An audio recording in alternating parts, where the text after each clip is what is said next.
സംഗീതം പോലെ ഏതൊരു മനസ്സിനെയും ആനന്ദിപ്പിക്കുന്നതാണ് വിനോദയാത്രകൾ. പ്രായഭേദമന്യേ യാത്രകൾ ഇഷ്ടപ്പെടാത്തവരായി ആരും തന്നെ ഉണ്ടാവില്ല. അതുകൊണ്ട് തന്നെ വിനോദസഞ്ചാര കേന്ദ്രങ്ങളെക്കുറിച്ച് അറിയാനുള്ള കൗതുകം നമുക്കെല്ലാം ഉണ്ട്. വേനലവധിക്കാലം യാത്രകൾക്ക് വേണ്ടി മാറ്റിവെക്കുന്നവരാണ് നമ്മളിൽ പലരും. കുടുംബത്തോടൊപ്പം യാത്രകൾ പോവാനും പോകേണ്ട സ്ഥലത്തെക്കുറിച്ച് മറ്റുള്ളവരോട് അന്വേഷിക്കാനുള്ള താല്പര്യം തോന്നുക സ്വാഭാവികം. എന്നാൽ ഒരുപാട് ചിന്തിക്കേണ്ട കാര്യമില്ല. കാരണം ഇന്നത്തെ നമ്മുടെ ഈ പരിപാടിയിൽ പ്രകൃതി ഭംഗിയാൽ അലങ്കരിക്കപ്പെട്ട ഒരു വിനോദസഞ്ചാര കേന്ദ്രത്തെ പരിചയപ്പെടാം. നമ്മുടെ സംസ്ഥാനത്തിന്റെ ഏറ്റവും അടുത്തുള്ള വളരെ ശാന്തവും പ്രകൃതി സുന്ദരവുമായ ഇടം, അതെ, ലക്ഷദ്വീപ്. അവിടേക്കാണ് ഇന്നത്തെ നമ്മുടെ യാത്ര.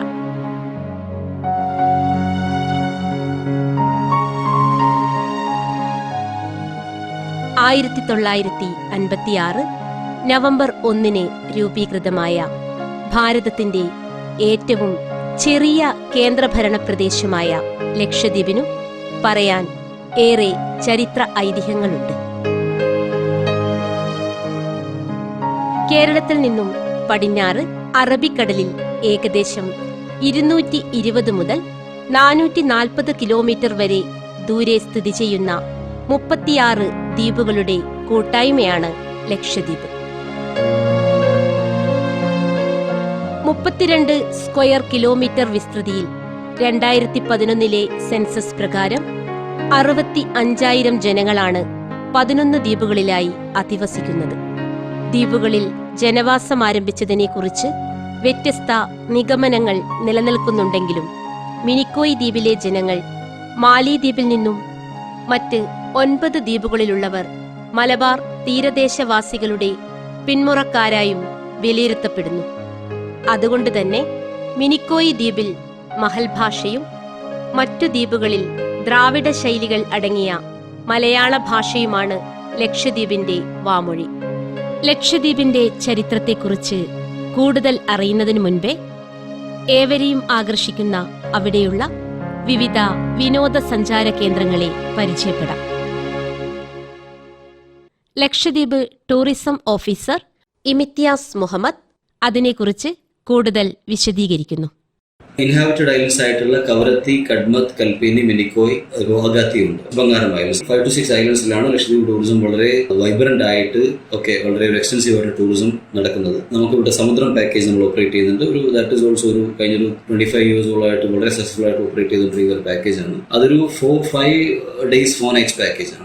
അതിൽ വരുന്നിട്ട് എക്സ് കൊച്ചി പാക്കേജ്, കൊച്ചിയിൽ നിന്ന് സ്റ്റാർട്ട് ചെയ്തിട്ട് കൊച്ചിയിൽ തന്നെ എൻഡ് ചെയ്യുന്ന പാക്കേജ്. ആ പാക്കേജിൽ ലക്ഷദ്വീപിലെ 3 ഐലൻഡ്സ് ടൂറിസ്റ്റ് അഥവാ നമ്മുടെ ഗസ്റ്റ് അത് കവർ ചെയ്യും. ഡേ ടൈമിൽ you will be visiting an island. അവിടെ വാട്ടർ സ്പോർട്സും കാര്യങ്ങളുള്ള ആക്ടിവിറ്റീസ് ഒക്കെ എൻജോയ് ചെയ്തിട്ട് സൈറ്റ് സീയിങ് എല്ലാം കഴിഞ്ഞ് ഈവനിങ് വീണ്ടും will be taken back to the ship. നൈറ്റിൽ ഒരു ഐലൻഡിൽ നിന്ന് വേറൊരു ഐലൻഡിലേക്ക് നമ്മൾ ട്രാവൽ ചെയ്യുന്നുണ്ട്. ഇതാണ് സമുദ്രം പാക്കേജ്. പിന്നെ നമുക്കിപ്പോൾ സ്റ്റേയിങ് പാക്കേജ് ഉള്ളത് കവരത്തി റിസോർട്ട് പ്രോപ്പർട്ടി ഉണ്ട്, paradise island hut. Bangaram island എന്ന് പറയുമ്പോൾ ബംഗാരം, തിന്നകര, പരളി ഐലൻഡ്സ് എന്ന് പറഞ്ഞിട്ട് ഒരേ ലഗൂണിൽ വരുന്ന ഒരുപാട് ഐലൻഡ്സ് ഉണ്ട്. ബംഗാരം ഒരു റിസോർട്ട് ഐലൻഡ് ആണ്. That is owned and operated by Lakshadweep tourism.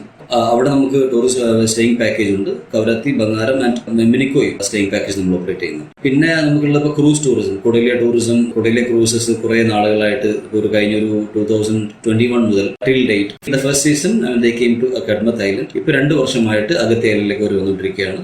ബംഗാരത്ത് additional ആയിട്ടുള്ള വുഡൻ ഹട്ട്സ് നമ്മൾ ചെയ്തിട്ടുണ്ട്. 32 numbers wooden huts constructed recent. അപ്പോൾ അതും ഇപ്പോൾ ടൂറിസ്റ്റിന് ഓപ്പൺ ആണ്. പിന്നെ ഡിപ്പാർട്ട്മെന്റ് ഇനിഷ്യേറ്റീവ്സ് പറയുമ്പോൾ we are facilitating local entrepreneurs framed guideline tourist home stays ചെയ്യാനും ടൂറിസ്റ്റ് ഹോംസ് ഓപ്പറേറ്റ് ചെയ്യാനും അതേപോലുള്ള കൊടൈലെ ക്രൂസസ് വരുമ്പോഴുള്ള സമയത്ത് നമ്മൾ സെൽഫ് ഹെൽപ്പ് ഗ്രൂപ്പ്സിനെ മാക്സിമം നമ്മൾ എൻഗേജ് ചെയ്യാറുണ്ട്. അവരുടെ ഒരു ടൂറിസത്തിന്റെ പാർട്ട് ആവാൻ വേണ്ടി they can sell their products on the shore, on the sea shore. ഇങ്ങനെയുള്ള സംഭവങ്ങൾക്ക് അവർ നമ്മുടെ ലോക്കൽ കമ്മ്യൂണിറ്റി ഒരുപാട് ഇൻവോൾവ് ആണ്. മെയിൻലാൻഡ് അഥവാ കേരളത്തിൽ നിന്നോ മറ്റ് അയൽ സംസ്ഥാനങ്ങളിൽ നിന്നോ ലക്ഷദ്വീപിലേക്കുള്ള യാത്രയെപ്പറ്റി സംസാരിക്കുന്നു ഇമിത്യാസ് മുഹമ്മദ്. കുറെ നാളുകളായിട്ട് how to reach Lakshadweep islands എന്ന് പറയുന്ന വലിയൊരു ചോദ്യം വരാറുണ്ട്. എങ്ങനെ ലക്ഷദ്വീപ് ഐലൻഡ്സ് എത്തിപ്പെടാമെന്നുള്ളത്. ലക്ഷദ്വീപിലേക്ക് കപ്പൽ മാർഗം വരാം, ഫ്ലൈറ്റ് മാർഗം വരാം. ഫ്ലൈറ്റിലാണെന്നുണ്ടെങ്കിൽ അലയൻസ് എയർ ഓപ്പറേറ്റ് ചെയ്യുന്ന flight Bangalore, Kochi, Agatti sector operate ചെയ്യുന്നുണ്ട്. അപ്പോൾ പെർ ഡേ ഈ പറഞ്ഞ പോലെ ഈ സമയത്ത് 2 സോട്ടയുണ്ട്. യൂഷ്വലി 1 സോട്ടയാണ്. പിന്നെ ഫ്ലൈ 91 എയർലൈൻസ്, അപ്പോൾ ഈ 2 ഫ്ലൈറ്റും ഉപയോഗപ്പെടുത്തി നമുക്ക് ഫ്ലൈറ്റ് വഴി വരാവുന്നതാണ്. പിന്നെ കൊച്ചിയിലും ഷിപ്പ് സർവീസസ് ഉണ്ട്. ഇപ്പോൾ ഓപ്പറേഷണൽ ആയിട്ടുള്ള ഒരു 2 to 3 ഷിപ്സ് ഉണ്ട്. MV Kavaratti plus MV lagoons, MV corals, MV Arabian sea പോലുള്ള ഷിപ്പുകളിൽ ആളുകൾക്ക് ടിക്കറ്റ് എടുത്തിട്ട് കൊച്ചിയിൽ നിന്ന് പല പല ഐലൻഡ്സിലൂടെ പോകാവുന്നതാണ്. ലക്ഷദ്വീപിലെ ഐലൻഡേഴ്സ് അല്ലാത്ത, നാറ്റീവ് അല്ലാത്ത ഏതൊരാൾക്കും ഇവിടെ വരണമെങ്കിൽ, കേരളത്തിൽ നിന്നായാലും ശരി, വേറെ ഏതെങ്കിലും സംസ്ഥാനത്ത് നിന്ന് വരണമെങ്കിൽ, ലക്ഷദ്വീപിൽ വിസിറ്റ് ചെയ്യണമെങ്കിൽ എൻട്രി പെർമിറ്റ് വളരെ മാൻഡേറ്ററി ആയിട്ടുള്ള സംഭവമാണ്. ലക്ഷദ്വീപ് അഡ്മിനിസ്ട്രേഷൻ ഗ്രാന്റ് ചെയ്യുന്ന എൻട്രി പെർമിറ്റ്. ഈ എൻട്രി പെർമിറ്റിന്റെ പ്രൊസീജിയർ എങ്ങനെയാണെന്ന് വെച്ച് കഴിഞ്ഞാൽ, ഇപ്പോൾ ഗവൺമെന്റ് ത്രൂ വരുന്ന ഗസ്റ്റുകൾ, ഡയറക്റ്റ് ഗവൺമെന്റ് ബുക്കിംഗ് ആയിട്ടുള്ള ബംഗാരം റിസോർട്സും ലക്ഷദ്വീപ് ടൂറിസം ഓപ്പറേറ്റ് ചെയ്യുന്ന പ്രോപ്പർട്ടീസിലോട്ട് വരുന്ന ആളുകൾക്ക് എൻട്രി പെർമിറ്റ് അതിനകത്ത് ഇൻക്ലൂഡഡ് ആണ്. ദാറ്റ് ഈസ് ഓട്ടോമാറ്റിക്കലി ഗ്രാന്റഡ് അല്ലെങ്കിൽ issued by the government, Lakshadweep government. ഒരു പ്രൈവറ്റ് ഒരു ടൂറിസ്റ്റ് വരുമ്പോൾ, ബി ത്രൂ ഡിപ്പാർട്ട്മെന്റൽ ഗസ്റ്റ് ആവാം, അതല്ലെങ്കിൽ എന്റെ സുഹൃത്തുക്കളെ ഈ കൊണ്ടുവരാൻ വേണ്ടി വിസിറ്റ് ഫ്രണ്ട്സ് കാറ്റഗറി ആവാം, അതല്ലെങ്കിൽ എന്തെങ്കിലും റിലേഷൻ ബേസ്ഡ് ആയിട്ടുള്ള ഒബ്ലിഗേറ്ററി ഗ്രൗണ്ടിലുള്ള ആളുകളെ കൊണ്ടുവരണമെങ്കിൽ ഈ വക ആളുകൾക്ക് എൻട്രി പെർമിറ്റ് നമ്മൾ പ്രോപ്പർ പ്രൊസീജിയറിലൂടെ, പ്രോപ്പർ ചാനലിലൂടെ അപ്ലൈ ചെയ്തിട്ട് അഡീഷണൽ ഡിസ്ട്രിക്ട് മജിസ്ട്രേറ്റിന്റെ എൻട്രി പെർമിറ്റ് ഇവിടെ വരാൻ അനിവാര്യമാണ്. അതില്ലാതെ നമുക്ക് ഇങ്ങോട്ട് എൻട്രി സാധിക്കില്ല. ഈ വിസിറ്റ് ഫ്രണ്ട്സ് കാറ്റഗറിയിൽ ആളുകൾ ഒരുപാട് ഇപ്പോൾ വരാറുണ്ട് കഴിഞ്ഞ 1.5 വർഷമായിട്ട്. അവരൊക്കെ ഈ പറയുന്ന എൻട്രി പെർമിറ്റ് അഡീഷണൽ ഡിസ്ട്രിക്ട് മജിസ്ട്രേറ്റിന്റെ പെർമിറ്റിലൂടെ വരുന്നതാണ്. ടിക്കറ്റ് ബുക്കിങ്ങിനായിട്ട് ലക്ഷദ്വീപ് പോർട്ട് ഡിപ്പാർട്ട്മെന്റിന്റെ വെബ്സൈറ്റ് ഉണ്ട്, lakport.utl എന്ന് പറഞ്ഞൊരു വെബ്സൈറ്റ് ഉണ്ട്. ആ വെബ്സൈറ്റിൽ പോയി കഴിഞ്ഞാൽ ആർക്കും ടിക്കറ്റ് ബുക്ക് ചെയ്യാവുന്നതാണ്. കൂടുതലും എനിക്ക് തോന്നുന്നു 60 to 70% ടിക്കറ്റിംഗ് ഓൺലൈനാണ്. ലക്ഷദ്വീപ് മറ്റുള്ള വിനോദസഞ്ചാര കേന്ദ്രങ്ങളിൽ നിന്നും വേറിട്ട് നിൽക്കുന്നത് എങ്ങനെ? നമ്മുടെ USP എന്ന് പറയുമ്പോൾ എപ്പോഴും നമ്മുടെ ഈ ഒരു അൺടച്ച്ഡ് ആയിട്ടുള്ള, അൺഎക്സ്പ്ലോർഡ് ആയിട്ടുള്ള, അൺപൊല്യൂട്ടഡ് ആയിട്ടുള്ള നമ്മുടെ ബീച്ചസ്, നമ്മുടെ വിർജിൻ സീഷോർസ്, ഇതൊക്കെ ഇവിടെ നിങ്ങൾക്ക് കിട്ടാൻ പോകുന്ന ഒരു കാംനെസ്, വളരെ ശാന്തസുന്ദരമായിട്ടുള്ള നാച്ചുറൽ ബ്യൂട്ടി, അന്തരീക്ഷവും കാര്യങ്ങളും, കടലിലുള്ള ആക്ടിവിറ്റീസ്, അതായത് വാട്ടർ സ്പോർട്സ് ആക്ടിവിറ്റീസും അതുപോലെ under water scuba diving activities, ഈ 2 സെഗ്മെന്റാണ് ഏറ്റവും എന്റർടൈനിങ് ആയിട്ടുള്ള ലക്ഷദ്വീപ് ടൂറിസത്തിന്റെ പ്രൊഡക്ട്സ് എന്ന് പറയുന്നത്. ഒരുപാട് വെറൈറ്റീസ് ഓഫ് വാട്ടർ സ്പോർട്സ് ആക്ടിവിറ്റീസിന്റെ kayaking, snorkelling, jet ski ride, glass bottom boat ride, banana ride, boat ride എന്നുപോലുള്ള ഒരുപാട് വാട്ടർ സ്പോർട്സ് ആക്ടിവിറ്റീസ് ഉണ്ട്. Secondly underwater scuba diving. ലക്ഷദ്വീപിൽ ഒരുപാട് എഡ്യൂക്കേറ്റഡ് യൂത്ത് ആളുകളുണ്ട്, വളരെ പ്രോസ്പെക്റ്റീവ് ആയിട്ടുള്ള, എന്തൂസിയാസ്റ്റിക് ആയിട്ടുള്ള ടൂറിസം പ്രൊമോട്ടേഴ്സ് ഉണ്ട്, പ്രൈവറ്റ് ആളുകൾ. ലക്ഷദ്വീപിലെ പല ദ്വീപുകളിൽ ടൂറിസ്റ്റ് ഹോംസ് ഓപ്പറേറ്റ് ചെയ്യാൻ വേണ്ടിയിട്ടും, വാട്ടർ സ്പോർട്സ് സെന്റേഴ്സ് ഓപ്പറേറ്റ് ചെയ്യാൻ വേണ്ടി, സ്കൂബ ഡൈവ് സെന്റേഴ്സ് ഓപ്പറേറ്റ് ചെയ്യാൻ വേണ്ടിയിട്ട് ഇങ്ങനെ ഒരുപാട് ഇനിഷ്യേറ്റീവ്സ് ഡിപ്പാർട്ട്മെന്റ് ഓഫ് ടൂറിസം എടുക്കുന്നുണ്ട്. ലക്ഷറി ടെൻസ് ഓപ്പറേറ്റ് ചെയ്യാൻ വേണ്ടിയിട്ട്, സ്പോർട്ട് ഫിഷിംഗ് ആക്ടിവിറ്റീസ് പ്രൊമോട്ട് ചെയ്യാൻ വേണ്ടി. So the idea behind this is to promote the local youth of Lakshadweep, to find self-employment, അവർക്കൊരു സെൽഫ് എംപ്ലോയ്മെന്റ്, ഒരു ഓണ്ടർപ്രണർഷിപ്പ് പ്ലാറ്റ്ഫോം അല്ലെങ്കിൽ opportunity കൊടുക്കാൻ വേണ്ടിയിട്ട്. പിന്നെ ഓഫ് കോഴ്സ് ഇപ്പോൾ ബംഗാരം പോലത്തെ ഐലൻഡ്സ് എന്ന് പറയുമ്പോൾ അവിടെ കിട്ടുന്ന ഒരു കാംനെസ്, അവിടെ കിട്ടുന്ന ഒരു വളരെ സമാധാന പീസ്ഫുൾ ആയിട്ടുള്ള ഒരു ആംബിയൻസ് എന്ന് പറയുന്നത് unparallel, incomparable to any other tourist destinations എന്ന് വേണമെങ്കിൽ പറയാം. അത്രയും വളരെ വളരെ വളരെ മനോഹരമായിട്ടുള്ള, വളരെ ശാന്തമായിട്ടുള്ള അന്തരീക്ഷം. ഇപ്പോഴും ഈ ലക്ഷദ്വീപ് ടൂറിസം ഇത്രയും അൺടച്ച്ഡ് ആയിട്ട്, അൺഎക്സ്പ്ലോർഡ് ആയിട്ട്, അൺപൊല്യൂട്ടഡ് ആയിട്ട് കിടക്കാനുള്ള കാരണം we promote a very low volume of tourist to our islands. ഈ ലോ വോളിയം അവർ വരുന്ന ടൂറിസ്റ്റുകൾക്ക് അവർക്ക് അവരുടേതായ ഒരു സ്പേസ്, അവരുടേതായ ഒരു ആംബിയൻസ്, അവരുടേതായ ഒരു എൻവയോൺമെന്റ് നമ്മൾ ക്രിയേറ്റ് ചെയ്യും. That to very environment friendly, very eco friendly kind of tourism is being promoted here. September till mid May is the best time. September ഒരു മൺസൂൺ ക്ലോസ് ആകുമ്പോഴേക്കും ഒരു സെപ്റ്റംബർ ഒക്കെ ആകും. അപ്പോൾ ഒക്ടോബർ, നവംബർ, ഡിസംബർ, ജനുവരി, ഫെബ്രുവരി, March, April, May വരെ ഒരാൾ വിസിറ്റ് ചെയ്യും. ഒരു 7 to 8 months is the best ideal season for tourism. ലക്ഷദ്വീപിലെ ബ്യൂട്ടിയിൽ നല്ലൊരു പങ്ക് വഹിക്കുന്ന, ലക്ഷദ്വീപിലെ ആ ഒരു എന്താ പറയുക റീഫോർമേഷൻ കാര്യങ്ങളും, അതാണ് ഈ പറയുന്ന ഈ ലഗൂൺസിനെയും കാര്യങ്ങളെയും ശരിക്കും ഡിഫെൻഡ് ചെയ്ത് പിടിച്ച് നടക്കുന്ന കാര്യം. We are basically known as coral paradise of India, that is one thing. And we are totally purely ഒരു കോറൽ ഐലൻഡ്സ് ആണ് ലക്ഷദ്വീപിന്റെ. എന്താ പറയുക, അണ്ടർ വാട്ടർ ബ്യൂട്ടി ആയാലും ഇത് ഒരുപാട് ഡിഫറെന്റ് സ്പീഷീസ് ഓഫ് കോറൽസും കാര്യങ്ങളും കാണാൻ പറ്റും. ദ്വീപുകളിൽ അധിവസിക്കുന്ന ജനങ്ങൾക്ക് അടിയന്തര ചികിത്സകൾക്കും മറ്റും ഏർപ്പെടുത്തിയിട്ടുള്ള സംവിധാനമാണ് medical air ambulance. Helicopters basically medical air ambulances ശരിക്കും മെഡിക്കൽ ഇവാക്വേഷൻ പർപ്പസസിനും അതേപോലെ തന്നെ VVIP വിസിറ്റ് ഇതുപോലുള്ള പർപ്പസുകൾക്കാണ് ബേസിക്കലി ലക്ഷദ്വീപിൽ ഹെലികോപ്റ്റേഴ്സ്, പവനാൻസ് ഓപ്പറേറ്റ് ചെയ്യുന്ന ഹെലികോപ്റ്റേഴ്സ് ഇവിടെ സജ്ജമാക്കിയിട്ടുള്ളത്. ഓൺ എമർജൻസി കേസസ് ഈ ഇവാക്വേഷൻസ് നടക്കുമ്പോൾ അഡീഷണൽ സീറ്റ്സ് വേക്കൻസി ഉണ്ടെന്നുണ്ടെങ്കിൽ ഒരു കോമൺ മാൻ അത് ആ ഫെസിലിറ്റി അവൈൽ ചെയ്ത് ടിക്കറ്റ് എടുത്ത് പോകാവുന്നത്. Otherwise it is only meant for medical purpose. ഇപ്പോൾ ഫോർ എക്സാമ്പിൾ ആന്ധ്രത്തിലൊരു പേഷ്യന്റ് ഒരു മെഡിക്കൽ എമർജൻസിയിൽ പെട്ടിട്ട് ഇവാക്വേറ്റ് ചെയ്യപ്പെടേണ്ട സിറ്റുവേഷൻ വരുമ്പോൾ, കവരത്തിയിലാണ് ഹെലിവേസ് ഇവിടെ ഉണ്ട്, ഇവിടെ നിന്ന് ഫ്യൂൽ ചെയ്ത് ആന്ധ്രത്ത് പോയി പേഷ്യന്റ് എടുത്തിട്ട് കൊച്ചിയിലോട്ട് കൊണ്ടുപോകണം. നെക്സ്റ്റ് ഡേ മോർണിംഗ് ഈ ചോപ്പർ വീണ്ടും തിരിച്ച് പ്ലേസ് പോയിന്റിലേക്ക് വരും. ഇൻ ബിറ്റ്വീൻ വേറെ എന്തെങ്കിലും മെഡിക്കൽ ഇവാക്വേഷൻസ്, ഫോർ എക്സാമ്പിൾ കൽപ്പേനിയിലോ അല്ലെങ്കിൽ വേറെ ഏതെങ്കിലും ഐലൻഡ്സിൽ മെഡിക്കൽ ഇവാക്വേഷൻ എമർജൻസി വന്നു കഴിഞ്ഞാൽ അപ്പോൾ അവിടെ പോയിട്ട് അവരെടുത്തിട്ട് കൊച്ചിയിലോട്ട് പോകും. ഒരു ദ്വീപിൽ നിന്നും മറ്റു ദ്വീപുകളിലേക്ക് സഞ്ചരിക്കുന്ന സംവിധാനമാണ് HSV അഥവാ high speed vessel. Inter island ട്രാൻസ്പോർട്ടേഷന് വേണ്ടി ലക്ഷദ്വീപ് അഡ്മിനിസ്ട്രേഷൻ ഓപ്പറേറ്റ് ചെയ്യുന്ന വെസൽസ് ആണ്. മീഡിയം ഓഫ് ട്രാൻസ്പോർട്ട് ആണ്. ഡെയിലി ഫ്ലൈറ്റ് പാസഞ്ചേഴ്സിന് വേണ്ടിയിട്ട് Kavaratti to Agatti morning 6:30 high speed vessel പോകുന്നുണ്ട്. അത് അഗത്തിയിലേക്ക് ഈ പാസഞ്ചേഴ്സിനെ ഡ്രോപ്പ് ചെയ്തിട്ട് അവിടെ ഫ്ലൈറ്റ് പാസഞ്ചേഴ്സ് ഉണ്ടാവും, കോമൺ നാറ്റീവ്സും ഉണ്ടാവും. അവിടെ അവരെ ഇറക്കിയിട്ട് ഈ വെസൽ നോർമലി അമീനി അല്ലെങ്കിൽ കടമത്ത് പോകുന്ന കൊല്ലം ഐലൻഡിലേക്ക് പോയിട്ട് തിരിച്ചു വരുമ്പോഴേക്കും ഈ ഫ്ലൈറ്റിന്റെ ടൈം കഴിഞ്ഞിട്ട് അന്ന് കൊച്ചിയിൽ നിന്ന് വന്ന ഫ്ലൈറ്റ് പാസഞ്ചേഴ്സ് കവരത്തിയിലേക്ക് വരാൻ ആരെങ്കിലും ഉണ്ടെന്നുണ്ടെങ്കിൽ വീണ്ടും തിരിച്ച് അഗത്തി വഴി റീടച്ച് അഗത്തിയിലോട്ട് പോയിട്ട് അഗത്തിയിൽ നിന്ന് വീണ്ടും കവരത്തിയിലേക്ക് വരാറുണ്ട്. Like 3-4 high speed vessels ഉണ്ട്. ഈ വെസൽസ് ഒക്കെ കവരത്തിൽ നിന്ന് ആന്ധ്രു, കൽപ്പേനി, ചെത്ലാം, കിൽത്തൻ, ബിത്ര പോലുള്ള മറ്റുള്ള ഐലൻഡ്സിലേക്ക് ഡെയിലി സർവീസസ് ഓപ്പറേറ്റ് ചെയ്യാറുണ്ട്. ഇന്ത്യയിലെ വിനോദസഞ്ചാരികളെ കൂടാതെ വിദേശികളെയും ആകർഷിക്കുന്ന 2 ദ്വീപുകളാണ് മിനിക്കോയ് ദ്വീപും ബംഗാരൻ ദ്വീപും. ഈ ദ്വീപുകളിലൂടെ നമുക്കൊന്ന് സഞ്ചരിച്ചാലോ? മിനിക്കോയെ കുറിച്ച് പറയുമ്പോൾ മിനിക്കോയ് വളരെ ഫാർ ആയിട്ടുള്ള മറ്റുള്ള ദ്വീപുകളിൽ നിന്നും വളരെ യുണീക്ക് ആൻഡ് ഐസൊലേറ്റഡ് ഒരു ഐലൻഡാണ്. Very distinct from other islands in terms of language, cuisine, culture, everything. So Minicoy എന്ന് പറയുന്നത് ഭയങ്കര മാൾഡീവ്സുമായിട്ട് വളരെ ക്ലോസ് ആയിട്ടുള്ള മാൾഡീവിയൻ ഇൻഫ്ലുവൻസ് ഉള്ള ഒരു ഐലൻഡാണ്. മിനിക്കോയിലെ ഏറ്റവും വലിയ പെക്യുലാരിറ്റി എന്ന് പറയുന്നത് മിനിക്കോയിലെ പകുതി ഭാഗം ഐലൻഡും വില്ലേജ് സിസ്റ്റമാണ്. ഒരു വില്ലേജ് വളരെ ഡെൻസ്ലി പോപ്പുലേറ്റഡ് ആയിട്ടുള്ള space. But northern part of the island എന്ന് പറയുന്നത് ഭയങ്കര വളരെ നാച്ചുറലി വളരെ ബ്യൂട്ടിഫുൾ ആയിട്ടുള്ള വളരെ പ്രകൃതി രമണീയമായ ഒരു അന്തരീക്ഷം. തുണ്ടി എന്ന് പറയുന്ന ഒരു ഭാഗമാണ്. അവിടെ നമുക്ക് ലക്ഷദ്വീപ് ടൂറിസത്തിന്റെ റിസോർട്ട് ഉണ്ട്, നമ്മൾ ഓപ്പറേറ്റ് ചെയ്യുന്നുണ്ട്. അവിടെ ഈ മാംഗ്രോവ്സ്, കണ്ടൽ കാടുകളും അതുപോലുള്ള സംഗതികളൊക്കെ ഉള്ള ഒരു ലേക്ക് ഒക്കെ ഉണ്ട് അവിടെ. ബംഗാരം എന്ന് പറയുന്ന ഐലൻഡ് എന്ന് പറയുന്നത് ഒരു ഇന്റർനാഷണലി അക്ലെയിംഡ് ആയിട്ടുള്ള വളരെ ഇന്റർനാഷണലി പോപ്പുലർ ആയിട്ടുള്ള ടൂറിസ്റ്റ് ഡെസ്റ്റിനേഷനാണ്. കാരണം ആദ്യകാലം മുതലേ CGH group, casino group of hotels ഇവിടെ അത് പ്രൊമോട്ട് ചെയ്തിരുന്നു. ഒരുപാട് ഫോറിൻ ഗസ്റ്റുകളൊക്കെ വന്നിട്ട് മാസങ്ങളോളം താമസിച്ചുകൊണ്ടിരുന്ന ഒരു ടൂറിസ്റ്റ് ഡെസ്റ്റിനേഷനാണ്. It's a resort island basically.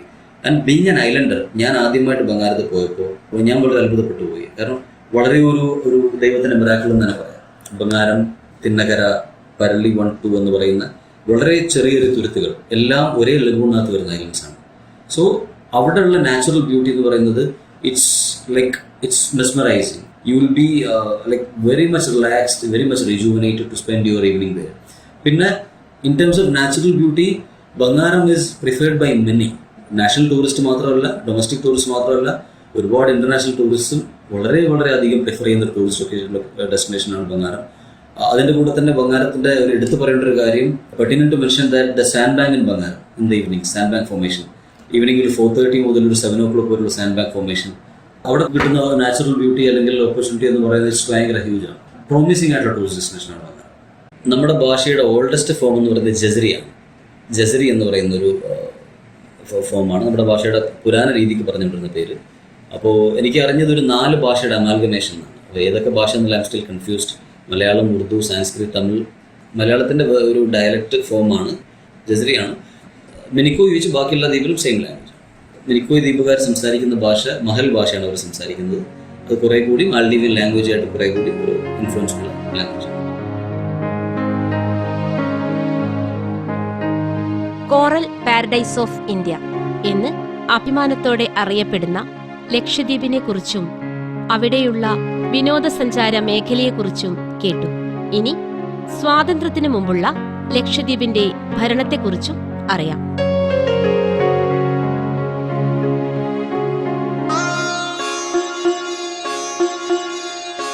British അധീന ഇന്ത്യയിൽ 2 ജില്ലകൾ കേന്ദ്രീകരിച്ചായിരുന്നു ദ്വീപുകളുടെ ഭരണം കൈയാളിയിരുന്നത്. മദ്രാസ് കളക്ടറേറ്റിന്റെ കീഴിൽ ആന്ധ്രോ, കൽപ്പേനി, കവരത്തി, അഗത്തി, മിനിക്കോയ് എന്നീ ദ്വീപുകളുടെയും തെക്കൻ കർണാടക കളക്ടറേറ്റിന്റെ കീഴിൽ അമീനി, കടമം, കിൽത്താൻ, ചേത്ലാത്ത്, ബിത്ര എന്നീ ദ്വീപുകളുടെയും ഭരണം കൈയാളിയിരുന്നു. ലാക്കഡൈവ്, മിനിക്കോയ്, അമിൻദിവി ഐലൻഡ്സ് എന്ന പേരിൽ അറിയപ്പെട്ടിരുന്ന ദ്വീപ് സമൂഹം 1973 ലക്ഷദ്വീപ് എന്ന് നാമകരണം ചെയ്യപ്പെടുന്നത്.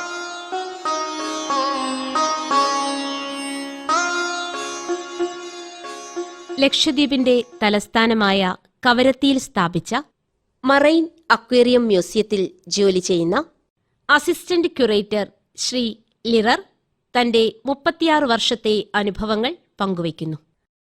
ആദ്യകാലം തൊട്ട് ഞാനിത് ഈ അക്വേറിയം മ്യൂസിയം ഉണ്ടാക്കുന്ന സമയത്തിന് ഇവിടെ ഉള്ള ആളാണ്. ഒരുപാട് പഴയ മീനുകളൊക്കെ മാറ്റി പുതിയതൊക്കെ ഞങ്ങൾ സ്ഥാപിച്ചു. അതുപോലെ തന്നെ ഒരു ബോൺ ഇവിടെ കിടപ്പുണ്ട്, തിമിംഗലത്തിൻ്റെത്. അത് കടമത്തിൽ നിന്ന് 1989 കളക്ട് ചെയ്തിട്ട് കവർത്തിൽ കൊണ്ടുവന്ന് അത് ഡിസ്പ്ലേ ചെയ്ത് മ്യൂസിയത്തിൻ്റെ അകത്ത് വെച്ചിരിക്കുകയാണ്. അതുപോലെ ഒരുപാട് ഓർണമെന്റൽ ഫിഷ് ഞങ്ങളുടെ അക്വാറിയത്തിൽ വളർത്തിക്കൊണ്ടുവരിക. ഞങ്ങൾ നേരത്തെ ഒരു മറൈൻ ഹാച്ചറി ഉണ്ടായിരുന്നു. അതിൽ ഒരുപാട് ക്ലോൺ ഫിഷുകളൊക്കെ മുട്ടയിടിച്ച് ഞങ്ങൾ വളർത്തി ആൾക്കാർക്ക് സപ്ലൈ ചെയ്തിട്ടുണ്ട്. പിന്നെ അതിന് പുറകെ ആയിട്ട് വലിയൊരു ഷാർക്ക് ഉണ്ടാക്കി. അതിൽ ഷാർക്ക് കൊണ്ടുതന്നെ വളർത്തി. ഒരു 54 കിലോളം വലിപ്പം വരുന്ന ഒരു ഷാർക്ക് ഞങ്ങൾ വളർത്തിയെടുത്തിട്ട് അന്നുള്ള അഡ്മിനിസ്ട്രേറ്റർ പറഞ്ഞിട്ട് ഞങ്ങൾ അതിനെ കടലിൽ കൊണ്ട് വിട്ടളഞ്ഞു. അതിനുശേഷമാണ് പിന്നെ വീണ്ടും പുതിയ സ്പെസിമിനൊക്കെ കളക്ട് ചെയ്ത് നമ്മൾ ബോട്ടിലാക്കിയിട്ട് മ്യൂസിയത്തിനകത്ത് വെക്കുക. കുറേ പുതുതാക്കി ഉണ്ടാക്കി CMFR ഡിപ്പാർട്ട്മെന്റാണ് അത് ചെയ്തത്. അതും ഇതുപോലെ തന്നെ ഇഷ്ടംപോലെ മീനുകളും അതിൽ ഒക്ടോപ്പസ്, അങ്ങനെ കണ്ട സ്കോർപ്പിയൻ ഫിഷ്, സ്റ്റോൺ ഫിഷ്, വിഷജന്തുക്കളൊക്കെ ഞങ്ങൾ വളർത്തി നോക്കി. എല്ലാം ഞങ്ങൾക്ക് ശരിക്ക് ഉണ്ടായിട്ടുണ്ട്. ഇല്ലാത്തതായിട്ടൊന്നും ഇല്ലായിരുന്നു. കരയത്തെ സംബന്ധിച്ച് നോക്കുമ്പോൾ ഞങ്ങൾ ഒരുപാട് നല്ല പ്രോഫിറ്റുള്ള ഒരു അക്വേറിയമായിട്ട് തന്നെ ഞങ്ങൾ ഇതിനെ നോക്കിയിരുന്നു. വന്ന ആൾക്കാരൊക്കെ ഒരുപാട് ഹാപ്പി ആയിട്ടാണ് പോയിരിക്കുന്നത്. വിസിറ്റേഴ്സ് ആയിട്ട് വരുന്ന ടൂറിസ്റ്റും അതുപോലെ മറ്റുള്ളവരൊക്കെ നല്ല ഹാപ്പി ആയിട്ടാണ് ഈ അക്വേറിയം കണ്ടിട്ട് തിരിച്ചു പോയിരിക്കുന്നത്. ഈ പൂളിന്റെ അകത്ത് ഇപ്പോൾ ഷാർക്കിന്റെ കൂടെ തന്നെ ഓർണമെന്റൽ ഫിഷ് ആയിട്ട് ബാറ്റ് ഫിഷ്, റാസ് എന്ന് പറയുന്ന fish, surgeonfish, triggerfish, butterfly, മോർഷൈഡ്, അങ്ങനെ ഒരുപാട് മീനുകൾ അതിൻ്റെ അകത്ത് ഇപ്പോഴും ഞങ്ങൾ പോറ്റിക്കൊണ്ടിരിക്കുകയാണ്. ഡെയിലി എന്തായാലും ഒരു 1.5 കിലോ ചൂര വാങ്ങിച്ചിട്ട് ഞങ്ങൾ ഡെയിലി കൊടുക്കുന്നുണ്ട്. ഒരു 2 പൂൾ, ചെറിയൊരു പൂളും ഒരു വലിയ പൂളും ഉണ്ട്. ഡെയിലി ഒരാളുടെ ഡ്യൂട്ടി ഉണ്ട്. രാവിലെ 7 മണിക്കാൾ വരും. അവിടെ വന്നിട്ട് ഫ്രീസറിൽ നിന്ന് ചൂര എടുത്തിട്ട് അതിന് തണുപ്പ് പോയി കഴിഞ്ഞാൽ വെട്ടി ദിവസം കൊടുക്കും. അല്ലെങ്കിൽ ഷാർക്ക് മറ്റുള്ള മീനെ അറ്റാക്ക് ചെയ്യും. അതുകൊണ്ട് അതില്ലാണ്ടാകാൻ വേണ്ടിയിട്ട് രാവിലെ ഞങ്ങൾ ഫീഡ് കൊടുത്തു പോകും. അത് കഴിഞ്ഞാൽ പിന്നെ ആ ശല്യം ഉണ്ടാവില്ല. പിന്നെ ചെറിയ ചെറിയ റാസ് ഫിഷ് എന്ന് പറയുന്ന ഫിഷ് ഉണ്ട്. അത് കേരളത്തിൽ അപൂർവമായിട്ടാണ്. അത് ദുബായിലാണ് കൂടുതൽ കാണുന്നത്. ഈ ഹജ്ജിനൊക്കെ പോകുന്ന ആൾക്കാർ പറയുന്നത് കേട്ടിട്ടുണ്ട്. നമ്മളിവിടെ കാണുന്ന ഈ റാസ് എന്ന് പറയുന്ന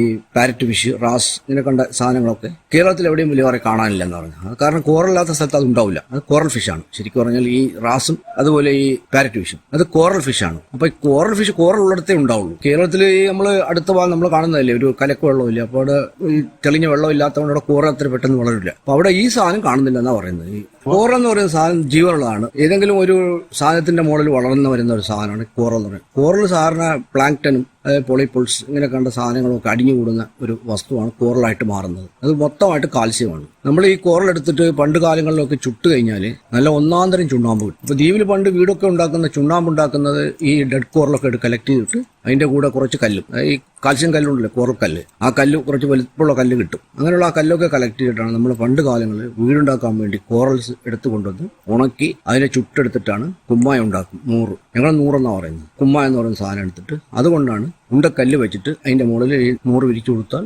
അതിന് ഗ്യാരണ്ടി ഇല്ല, ഇത്ര കാലം വേണമെന്ന് നിന്നോളൂ. നമ്മളെ സിമെന്റ് ആണെങ്കിൽ ഒരു 35 വർഷം ആകുമ്പോഴത്തേക്ക് സിമെന്റിന്റെ പണി കഴിയും. ഇതങ്ങനെയല്ല. ഇപ്പൊ നമ്മളെ കവരത്തിൽ തന്നെ പഴയ ഒരു വീടുകൾ നോക്കുമ്പോൾ ഒരു 140-150 വർഷം പഴക്കമുള്ള വീടൊക്കെ ഇപ്പോഴും ഉണ്ട്. പിന്നെ ഇപ്പോൾ പുരോഗമനം വന്നതുകൊണ്ട് എല്ലാവരും സിമെന്റിലേക്ക് മാറി. പിന്നെ എൻവയോൺമെന്റ് ഫോറസ്റ്റ് ഡിപ്പാർട്ട്മെന്റ് വന്നത് കാരണം ഞങ്ങളവിടെ ഈ കോറൽസ് ഒന്നും എടുക്കാൻ പാടില്ല. കടലിൽ പോയിട്ട് ആവശ്യമില്ലാത്ത ഒരു സാധനം നമ്മൾ കളക്ട് ചെയ്യാൻ പാടില്ലാത്തതുകൊണ്ട് അതങ്ങനെ നിർത്തി. അത് കാരണം ഇപ്പൊ സിമെന്റിലേക്ക് എല്ലാവരും മാറി. പിന്നെ തെങ്ങ് വെട്ടിയിട്ട് തെങ്ങിന്റെ തടി കഷ്ണം ഈരി ഉണ്ടാക്കി അത് കഴുക്കോലാക്കി മാറ്റിയിട്ട് ഓട് മീഞ്ഞ വീടുകളായിരുന്നു പണ്ടൊക്കെ ഉള്ളത്. ഇപ്പോൾ കംപ്ലീറ്റ് വാർപ്പായി.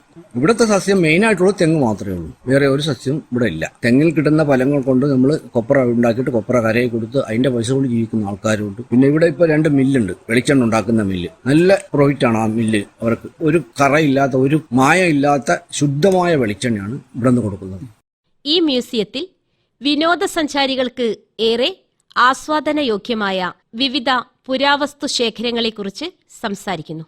ഇവിടെ കാണാൻ എല്ലാ സാധനവും മിക്കവാറുമുള്ള കോറൽസ് ഉണ്ട്. അതുപോലെ തന്നെ ഷെല്ലുകളുണ്ട്. എല്ലാ സാധനങ്ങളും എന്ന് പറഞ്ഞാൽ നമ്മൾ ദ്വീപിൽ മീൻ പിടിക്കാൻ ഉപയോഗിക്കുന്ന എല്ലാ ഉപകരണങ്ങളും, പഴയ കാലത്തുള്ള എല്ലാ വാഹനങ്ങളും, ഇന്ന് എങ്ങനെയൊക്കെ സഞ്ചരിച്ചിരുന്നു ആ രീതിയിലുള്ള എല്ലാ വാഹനങ്ങളും ഞങ്ങൾ ഇവിടെ ഡിസ്പ്ലേ ചെയ്യുന്നുണ്ട്. 10 മണി തൊട്ട് 5:30 വരെ ഞങ്ങൾ കാണിച്ചു കൊടുക്കും. എല്ലാ ശനി ഞായർ ഒഴിച്ച്. ഇനി വിസിറ്റേഴ്സ് ആരെങ്കിലും ഉണ്ടെന്ന് നിർബന്ധമാണെന്നുണ്ടെങ്കിൽ ഞങ്ങൾ ഇൻഫോം ചെയ്ത് കഴിഞ്ഞാൽ അതിനുവേണ്ടി ഞങ്ങൾ കാത്തിരുന്ന് കാണിച്ചു കൊടുക്കും. കവരത്തിക്ക് സാധാരണ ടൂറിസ്റ്റ് വരുന്ന ദിവസമാണ്. ശനി ഞായർ ചിലപ്പോൾ ഉണ്ടാവും. ആ ദിവസം അവർ നമ്മൾക്ക് ഇൻഫോം ചെയ്യും, നിങ്ങൾ ഇത്ര ടൂറിസ്റ്റ് നാളെ വിസിറ്റ് ഉണ്ട്, അപ്പോൾ നാളെ ശനിയാഴ്ച ഞായറാഴ്ച ആണെന്നുണ്ടെങ്കിൽ നമ്മൾ ഒരാളെ ഡ്യൂട്ടിക്ക് ഇടും. അവർ വരുന്ന സമയത്ത് തോന്നിട്ട് കാണിച്ചു കൊടുക്കും. ഒരു ഗൈഡായിട്ട് അയാൾ പറഞ്ഞു കൊടുക്കാം. എന്തെങ്കിലും ചോദിച്ചു കഴിഞ്ഞാൽ പറഞ്ഞു കൊടുക്കും. ഷാർക്ക് എന്ന പേര് കേട്ടാൽ തന്നെ ഭയക്കുന്നവരുണ്ട്. എന്നാൽ ഈ അപകടകാരിയായ മത്സ്യത്തിന്റെ കുഞ്ഞുങ്ങളെ അക്വേറിയത്തിൽ വളർത്തുന്നു. അതിനെക്കുറിച്ച് ഞങ്ങൾ ഈ ഷാർക്കിനെ പിടിക്കുന്നത് സുഹലി ഐലൻഡ് എന്ന് പറയുന്നത് തൊട്ടടുത്ത് ഒരു 32 നോട്ടിക്കൽ മൈൽ അടുത്തിട്ട് 2 ദ്വീപുണ്ട്. ചെറിയ കരയെന്നും വലിയ കരയെന്നും പറഞ്ഞിട്ട് സുഹലി എന്ന് പറയുന്ന സ്ഥലം. അവിടെ പോയിട്ട് ഞങ്ങൾ ഒരു ടീമായിട്ട് പോകും. ഇവിടെ ഡ്യൂട്ടിയിൽ ഞങ്ങൾ ഇവിടെ നിന്ന് അങ്ങോട്ട് വിടും. അപ്പോൾ ഞങ്ങൾ ബോട്ട് ഹയർ ചെയ്തിട്ട്, ചാളപ്പെട്ടിയൊക്കെ ഉള്ള ബോട്ടാണ്, അതായത് ലൈവായിട്ട് തന്നെ കൊണ്ടുവരാൻ പറ്റിയ സംവിധാനമുള്ള ബോട്ടാണ് ഞങ്ങൾ അതിന് ഹയർ ചെയ്യുന്നത്. ആ ബോട്ടിൽ പോയിട്ട് ഞങ്ങളൊരു 3-4 ദിവസം അവിടെ സ്റ്റേ ചെയ്യും. രാവിലെ നല്ല വെളുപ്പിന് സൂര്യൻ നല്ലപോലെ ഉദിച്ചു വരുന്നതിന് മുമ്പാണ് ഞങ്ങൾ ഇതിനെ നോക്കുന്നത്. ഇത് ഷോറിൽ വരും, കുട്ടികൾ, ഇതിന്റെ ഷാർക്കിന്റെ കുട്ടികൾ ഷോറിൽ വരും. ആ സമയത്ത് നമ്മൾ വീശിയെടുക്കും. പിന്നെ വല വിട്ട് 2 പേര് കൂടിയിട്ട് ചെറിയൊരു വല ഉണ്ടാവും, നീളത്തിൽ കുറച്ച് നീളം, ഒരു 10-20 മീറ്റർ നീളം കാണുന്ന ഒരു വല ഉണ്ടാവും. അത് നീട്ടി വിട്ടിട്ട് അതിന്റെ അകത്ത് കയറി കഴിഞ്ഞാൽ കരയൊക്കെ വലിച്ചു കയറും. അങ്ങനെ ഇതിനെ പിടിച്ചിട്ട് ഞങ്ങൾ റിസർവ് ടാങ്ക് എന്ന് പറയുന്ന ഒരു ടാങ്ക് ഉണ്ട്, ആ ടാങ്കിന്റെ അകത്ത് അവിടെ കെട്ടിവിടും. ഞങ്ങൾ ഇങ്ങോട്ട് വരുന്ന ദിവസം ബോട്ടിലെ വെള്ളമെടുത്തിട്ട് ബോട്ട് ഓടി ഇവിടെ വരും. ഇവിടെ വന്നിട്ട് ഞങ്ങൾ ഈ പൂളിൻ്റെ അകത്ത് വിട്ട് കഴിഞ്ഞാൽ പിന്നെ നമ്മൾ ഇതിന് തീറ്റ ഇങ്ങനെ കൊടുത്തിട്ട് ചൂര വാങ്ങിച്ച് ഫീഡ് കൊടുത്തിട്ട് വളർത്തിക്കൊണ്ടുവരും. അപ്പോൾ ഇതിപ്പോൾ അധികം വളർത്തി കഴിഞ്ഞാൽ പിന്നെ പോറ്റാൻ പറ്റില്ല. നമുക്കിതിന്റെ എക്സ്പെൻസ് വളരെ കൂടുതലായി മാറും. ഒരു 20 കിലോ എത്തുമ്പോഴത്തേക്ക് തന്നെ ഇവനൊരു 3 കിലോ ഭക്ഷണം ഒരു ദിവസം കഴിക്കും. അങ്ങനെയാകുമ്പോൾ ഒരു വലിയ എക്സ്പെൻസ് ആയിട്ട് മാറും. ഇത് ഇറക്കാൻ താങ്ങാൻ പറ്റില്ല. അങ്ങനെ വലിപ്പം കൂടുന്നതിനനുസരിച്ച് ഇതിന്റെ ഫീഡ് കൂടി വരും. ഇതിന് വളർച്ചക്കനുസരിച്ച് ഭക്ഷണം കൂടി വരും. അപ്പോൾ മാക്സിമം ഇത് ഇപ്പോൾ ഒരു 300 കിലോ വരെ പോകും ഒരു ഷാർക്ക്. അപ്പോൾ എന്തായാലും നമുക്ക് അത്രയും വലിയ ഷാർക്കായിട്ട് നമുക്കിവിടെ പോറ്റാൻ പറ്റില്ല. അത്രയും വലിയ സംവിധാനം ഇവിടെ ഇല്ല, അത്രയും വലിയ പൂളും ഇല്ല. അതുകൊണ്ട് നമ്മളൊരു 50 കിലോ ആകുമ്പോഴത്തേക്ക് നമ്മൾ ഇതിനടുത്ത് കടൽ വിട്ടേക്കും. കാരണം ഇത് ഡേഞ്ചറുമാണ്. അറിയാതെ എന്തെങ്കിലും കാലോ കയ്യോ ഇതിന്റെ അകത്ത് ഇട്ട് എന്തെങ്കിലും ഒരു ക്ലീനിങ്ങിന്റെ സമയത്ത് ശ്രദ്ധിച്ചില്ലെങ്കിൽ കടിക്കും. ആൾ ഡേഞ്ചർ സാധനമാണ്. ഷാർക്ക് എന്ന് പറയുന്നത് നമ്മൾ ഉദ്ദേശിക്കുന്ന പോലെയല്ല. അവന് ഇഷ്ടപ്പെടാത്ത സമയത്ത് നമ്മൾ അതിന്റെ അകത്ത് കാലോ കയ്യോ ഇട്ട് കഴിഞ്ഞാൽ ചാടി കടിക്കും. ഇവിടെ വൈറ്റ് ഷാർക്കാണ് കൂടുതൽ കാണുന്നത്. ഡേഞ്ചർ ഷാർക്ക് വളരെ കുറവാണ് കാണുന്നത്.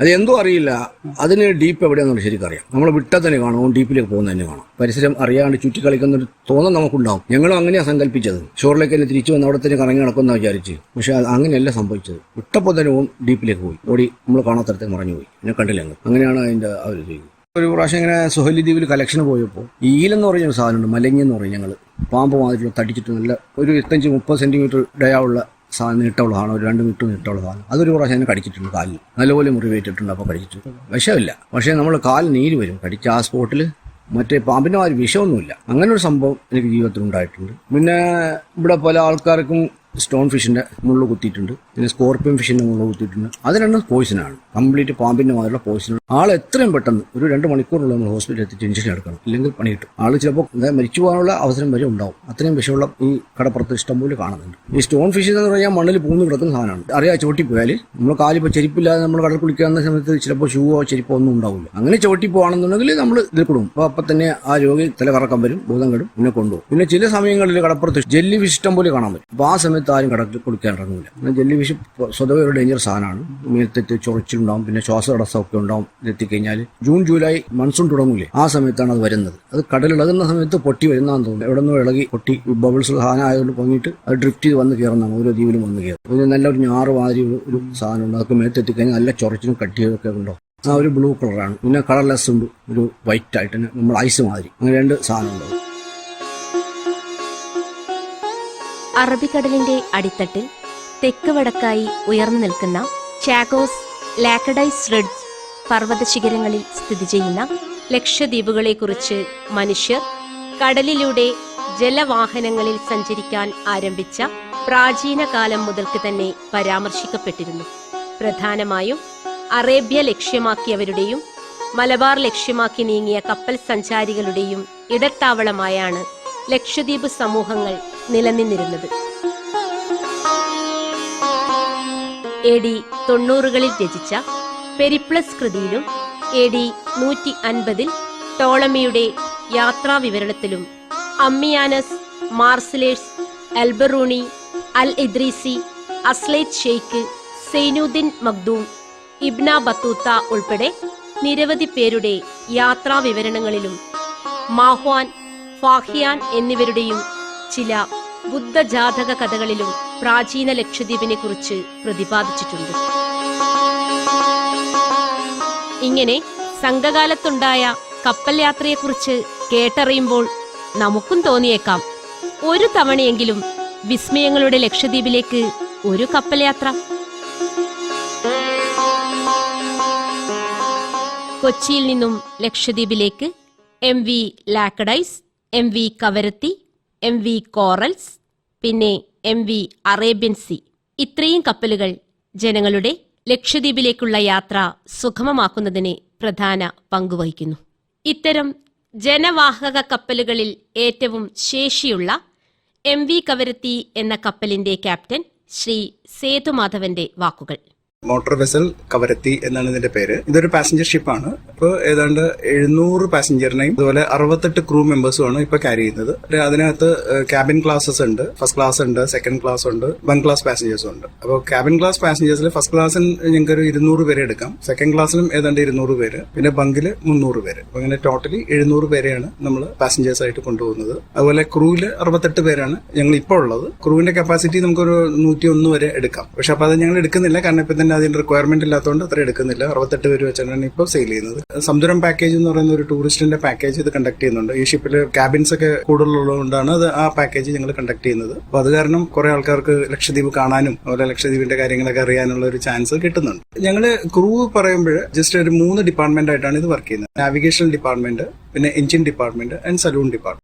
നാവിഗേഷൻ ഡിപ്പാർട്ട്മെന്റിന്റെ ഹെഡ് ഞാൻ തന്നെയാണ്. അപ്പോൾ എന്റെ കീഴിൽ ചീഫ് ഓഫീസർ ഉണ്ട്, സെക്കൻഡ് ഓഫീസർ ഉണ്ട്, തേർഡ് ഓഫീസർ ഉണ്ട്, പിന്നെ കേഡറ്റ്സ്, പിന്നെ റേഡിയോ ഓഫീസർ ഉണ്ട്. ഇങ്ങനെ കുറച്ച് പേരാണ് ഡെക്ക് സൈഡ് എന്ന് പറയുന്നത്. അതായത് navigation side or deck side രണ്ടും ഒന്ന് തന്നെയാണ്. കാരണം ഞങ്ങളാണ് നാവിഗേഷൻ മുഴുവൻ നോക്കും. കപ്പൽ അടുപ്പിക്കുന്നതും കപ്പല് മാനുവർ ചെയ്യുന്നതും കപ്പലിൽ എന്തെങ്കിലും റൂട്ട് പ്ലാൻ ചെയ്യുന്നതും ഒരു 1 place to another place അതെങ്ങനെയാണ് കൊണ്ടുപോകുന്നതെല്ലാം ഞങ്ങളാണ് തീരുമാനിക്കുന്നത്. ഷിപ്പിന്റെ സ്പീഡ് നോട്ട്സ് എന്നാണ് പറയുന്നത്, നോട്ടിക്കൽ മൈലാണ്. ഒരു നോട്ടിക്കൽ മൈൽ എന്ന് പറഞ്ഞാൽ 1.852 കിലോമീറ്റേഴ്സ് ആണ്. ഇത് ലാൻഡ് മൈൽ പോലെയല്ല. പിന്നെ സീ മൈൽ എന്ന് പറയുന്നത് 1.8 ആണ്. അപ്പൊ അതനുസരിച്ച് അങ്ങനെയാണ് ഞങ്ങൾ നോട്ട്സ് എന്ന് പറയുന്നത്. അപ്പൊ ഈ കപ്പല് സാധാരണ ഇതിന്റെ ക്രൂയിസിംഗ് സ്പീഡ് എന്ന് പറയുന്നത് 13 നോട്ടിക്കൽ മൈലാണ്. ഇപ്പോഴും ഇത് പണ്ട് 17 മൈൽ വരെ കൂടിയിരുന്നു. അപ്പൊ അതൊരു കുറഞ്ഞ ഇപ്പൊ 13 മൈൽ വരെയാണ് ഞങ്ങൾക്ക് കിട്ടുന്നത്. അതൊരു 20-24 കിലോമീറ്റേഴ്സ് പെർ അവർ എന്നുള്ള നിലയിലാണ് ഇപ്പോൾ ഷിപ്പ് യാത്ര ചെയ്യുന്നത്. VHF എന്ന് പറയുന്ന ഇതുണ്ട്, ഒരു വെരി ഹൈ ഫ്രീക്വൻസി സെറ്റ്. അത് ഞങ്ങൾ ചാനൽ 16ലാണ് സാധാരണ എല്ലാവരും, അത് ഷിപ്പ് ടു ഷിപ്പ് കമ്മ്യൂണിക്കേഷൻ എല്ലാം 16ലാണ് ഉള്ളത്. ലക്ഷദ്വീപിലെ എല്ലാ പോർട്ടുകളും ഓപ്പറേറ്റ് ചെയ്യുന്നത് ചാനൽ 12 എന്നുള്ള നിലയിലാണ്. അപ്പോൾ 12ൽ വിളിച്ചു കഴിഞ്ഞാൽ അവർ റെസ്പോണ്ട് ചെയ്യും. നമുക്ക് എന്ത് ചെയ്യുന്നു, പോർട്ട് അപ്രോച്ചസോ അല്ലെങ്കിൽ അതുപോലുള്ള എന്തെങ്കിലും ഷിപ്പിന് ആവശ്യമുള്ള എന്തെങ്കിലും ഉണ്ടെങ്കിൽ അവരത് റെസ്പോണ്ട് ചെയ്യും. അപ്പോൾ അപ്ഡേറ്റ്സ്, അതായത് ഷിപ്പ് എപ്പോൾ വരുന്നു, ഷിപ്പ് എപ്പോൾ പോകുന്നു എന്നുള്ള എല്ലാ കാര്യങ്ങളും നമ്മൾ അവർക്ക് കൊടുക്കാറുണ്ട്.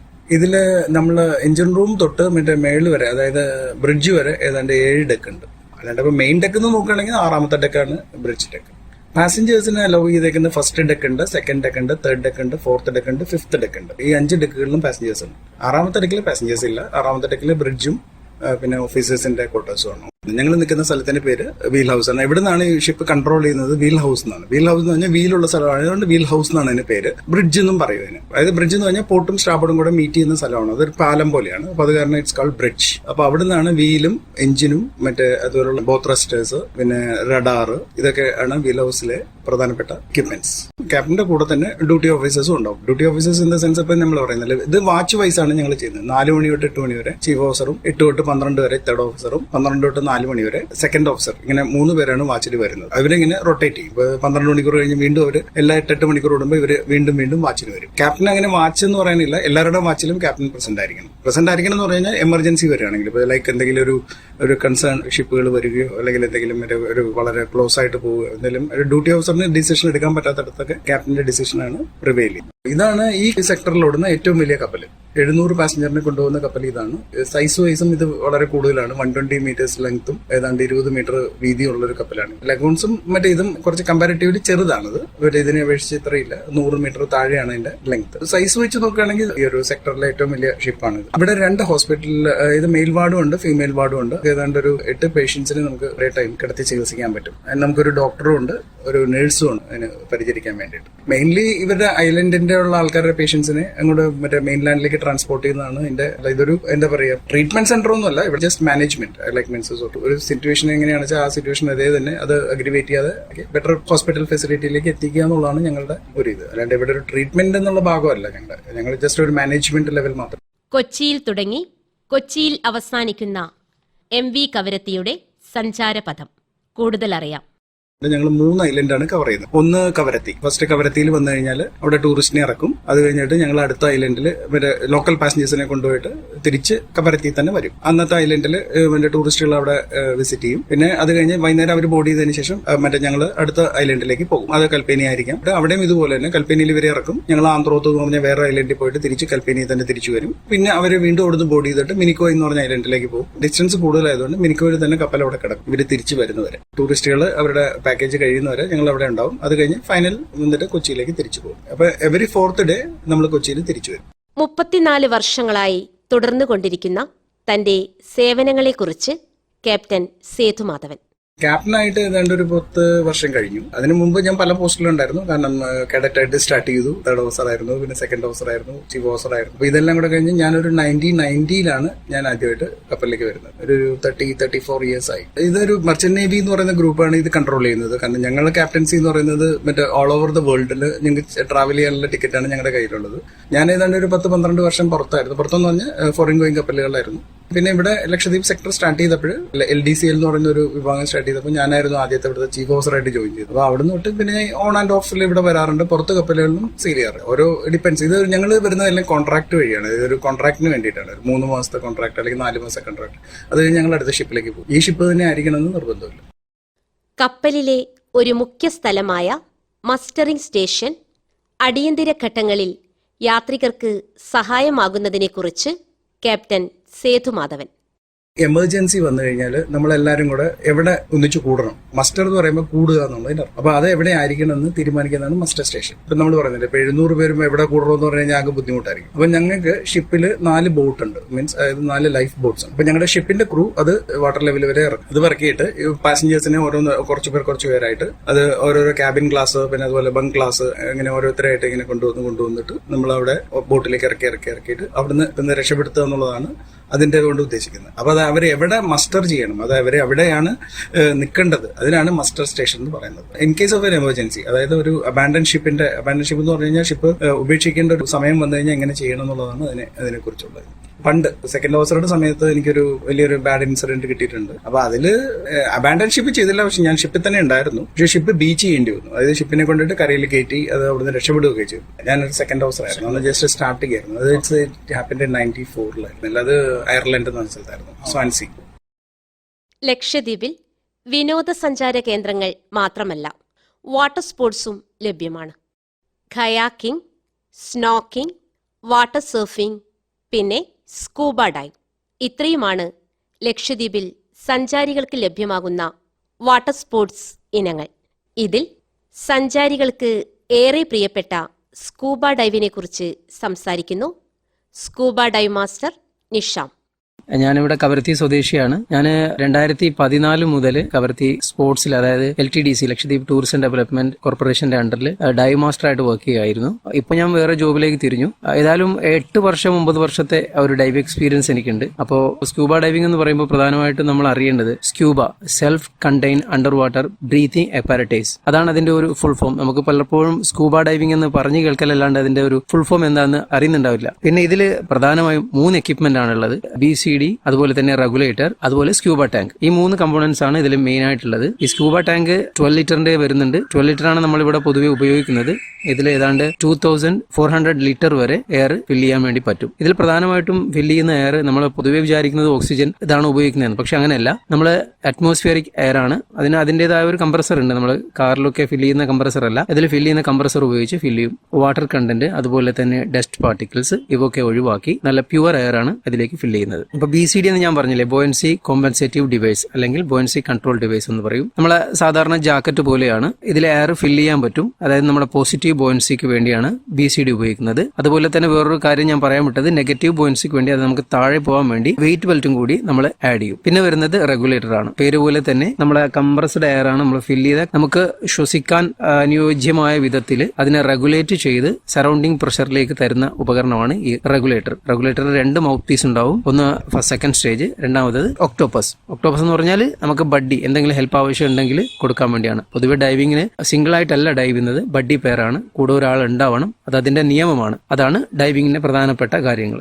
ഡൈവിങ്ങിന്റെ വേറൊരു പ്രധാനപ്പെട്ട കാര്യം, ഒരു ഗോൾഡൻ റൂൾ എന്ന് പറയുന്നത് never ever hold your breath. നമ്മൾ സ്ക്യൂബ ഡൈവിംഗ് ചെയ്യാൻ തുടങ്ങിക്കഴിഞ്ഞാൽ ഒരു കാരണവശാൽ നമ്മൾ ബ്രെത്ത് ഹോൾഡ് ചെയ്യരുത് എന്നുള്ളതാണ്. ഇത് പൊതുവെയുള്ള കാര്യങ്ങളാണ്. ഏതായാലും ഒരു ടൂറിസ്റ്റ് ആയിട്ട് അല്ലെങ്കിൽ ഒരു ഗസ്റ്റ് ആയിട്ട് ലക്ഷദ്വീപിലേക്ക് വരികയാണെങ്കിൽ നിങ്ങൾക്ക് ഇവിടെ 2 പ്രോഗ്രാം അറ്റൻഡ് ചെയ്യാൻ വേണ്ടി പറ്റും. തികച്ചും ബിഗിനേഴ്സ് ആണ്, തുടക്കക്കാരാണെങ്കിൽ നമുക്ക് ഇവിടെ പ്രൊവൈഡ് ചെയ്യുന്ന 2 പ്രോഗ്രാമാണ് ട്രൈ ഡൈവ് പ്രോഗ്രാം, അതുപോലെ തന്നെ DST. ഇതിന്റെ വ്യത്യസ്തത എന്ന് പറഞ്ഞു കഴിഞ്ഞാൽ ട്രൈ ഡൈവ് എന്ന് പറയുമ്പോൾ ഒരു 3 to 4 മീറ്റർ വരെ നമുക്ക് ഡെപ്തിൽ ഡൈവ് ചെയ്യാൻ പറ്റും. ഇത് 2 പ്രോഗ്രാമും അസിസ്റ്റഡ് പ്രോഗ്രാമാണ്. ഇവിടെ കവരത്തി ദ്വീപിലാണെങ്കിൽ നമ്മൾ എനിമോൺ റോക്സ് എന്ന് പറയുന്ന ഒരു ഡൈവ് സെറ്റിലാണ് പോകുന്നത്. അവിടെ ഒരുപാട് ഫിഷസ് ഉണ്ട്. ഫിഷസ് നമ്മൾ ഭയങ്കര ഫ്രണ്ട്ലി ആണ്, നമുക്കതിനെ തൊടാൻ പറ്റും, ഫോട്ടോ എടുക്കാൻ പറ്റും. പക്ഷേ നിങ്ങൾ അങ്ങനെ ചെയ്യുകയാണെങ്കിൽ തന്നെ ഒരു കാരണവശാലും അതിനെ ക്യാച്ച് ചെയ്യാൻ ശ്രമിക്കരുത്. ക്യാച്ച് ചെയ്ത് കഴിഞ്ഞാൽ നമുക്ക് നമ്മളോടുള്ള ഒരു ഫ്രണ്ട്ഷിപ്പ് നഷ്ടപ്പെടും. അപ്പൊ അത് മാത്രമല്ല, പ്രധാനമായിട്ടും കടലിലുള്ള ഒരുപാട് സാധനങ്ങൾ ഭയങ്കര സെൻസിറ്റീവ് ആണ്. അത് തൊട്ട് കഴിഞ്ഞാൽ നശിച്ചു പോകും. അതുകൊണ്ട് നമ്മൾ അതിനെ കാണുക, ഒബ്സർവ് ചെയ്യുക, തിരിച്ചു വരിക, എൻജോയ് ചെയ്യുക. അത്രയാണ് ഇതിൽ പ്രധാനമായിട്ടുള്ളത്. അപ്പൊ പിന്നെ പറയുന്നത് DST പ്രോഗ്രാമാണ്. അത് കുറച്ചുകൂടി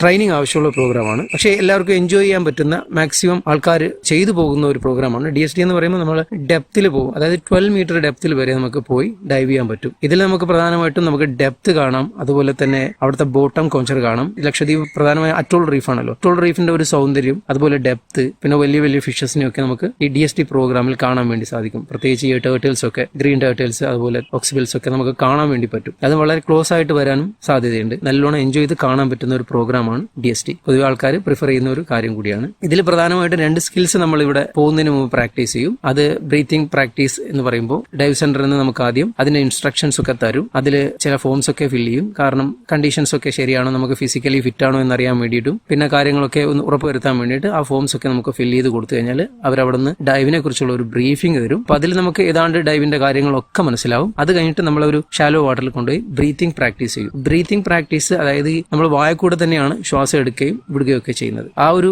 ശീലം നമുക്ക് കിട്ടി, അവന്റെ ഒരു റിതം കിട്ടിക്കഴിഞ്ഞാൽ നമുക്ക് സിമ്പിൾ ആയിട്ട് സ്ക്യൂബ ഡൈവിംഗ് ചെയ്യാം. അപ്പൊ അങ്ങനെയാണ് ഇതിന്റെ ഒരു രീതി. ഈ DSTക്ക് 2 അഡീഷണൽ സ്കിൽ കൂടി പ്രാക്ടീസ് ചെയ്യണമെന്ന് ഞാൻ പറഞ്ഞത്. നമ്മൾ 12 മീറ്ററിലൊക്കെ പോകുമ്പോൾ നമുക്ക് പെട്ടെന്ന് മേലെ വരാൻ പറ്റില്ല, അത് അത്ര നല്ല കാര്യമല്ല. അപ്പൊ അതുകൊണ്ട് നമ്മൾ ഇൻ കേസ് നമ്മളെ മാസ്കിൽ വെള്ളം കയറുകയാണെങ്കിൽ അത് അവിടെ നിന്ന് തന്നെ എങ്ങനെ ക്ലിയർ ചെയ്യാം എന്നുള്ള കാര്യം, പിന്നെ നമ്മളെ വായിൽ വെച്ചിരിക്കുന്ന മൗത്ത് പീസ് എങ്ങാനും തെറിച്ചു പോവുകയാണെങ്കിൽ അത് എങ്ങനെ റീപ്ലേസ് ചെയ്യാം, എന്നിട്ട് നമുക്ക് എങ്ങനെ അവിടെ നിന്ന് തന്നെ ഇത് ക്ലിയർ ചെയ്യുക എന്നുള്ള പരിപാടിയാണ്. ഈ 2 സ്കില്ലും വളരെ അനായാസമായിട്ട് നമുക്ക് അവിടെ തന്നെ പ്രാക്ടീസ് ചെയ്ത് പോവുക. ഇതാണ് 2 പ്രോഗ്രാമുകൾ നമ്മളിവിടെ ചെയ്യുന്നത്. ഇവിടെ വന്നിട്ട് പോകുന്ന എല്ലാവരും ഭയങ്കര ഹാപ്പിയാണ്. ഇതിലെ ഫോട്ടോസ് വീഡിയോസ് ഒക്കെ കാണുമ്പോൾ ഭയങ്കര ഹാപ്പിയാണ്. വ്യത്യസ്തമായ ഒരു അനുഭവമാണ്. ഒരു ഫിഷ് കണക്കെ നമുക്ക് പാറി കളിക്കാം, നീന്തി പോവാം എന്നുള്ളതാണ്. നമുക്ക് വെള്ളത്തിന്റെ അടിയിൽ പോയാൽ കമ്മ്യൂണിക്കേറ്റ് ചെയ്യാൻ പറ്റില്ല, സംസാരിക്കാൻ പറ്റില്ല. അതുകൊണ്ട് ഹാൻഡ് സിഗ്നൽസ് ഉപയോഗിച്ചാണ് നമ്മൾ അവിടെ കമ്മ്യൂണിക്കേറ്റ് ചെയ്യുന്നത്. ഇതൊക്കെ നമ്മൾ ഈ ബ്രീഫിംഗ് സെക്ഷനിൽ പറഞ്ഞു തരും. പിന്നെ അറിയേണ്ട ഒരു കാര്യം എന്ന് പറഞ്ഞാൽ ലക്ഷദ്വീപിൽ ഒരുപാട് ഡൈവ് സെന്റേഴ്സ് ഉണ്ട്. അപ്പൊ അതെല്ലാം തന്നെ പാഡിയുടെ അണ്ടറിലാണുള്ളത്. പാഡി എന്ന് പറയുമ്പോൾ professional associations of diving instructors, world wide ആയിട്ടുള്ള ഒരു ഡൈവിംഗ് ഓർഗനൈസേഷൻ ആണ്. ഇതിന്റെ അണ്ടറിലാണ്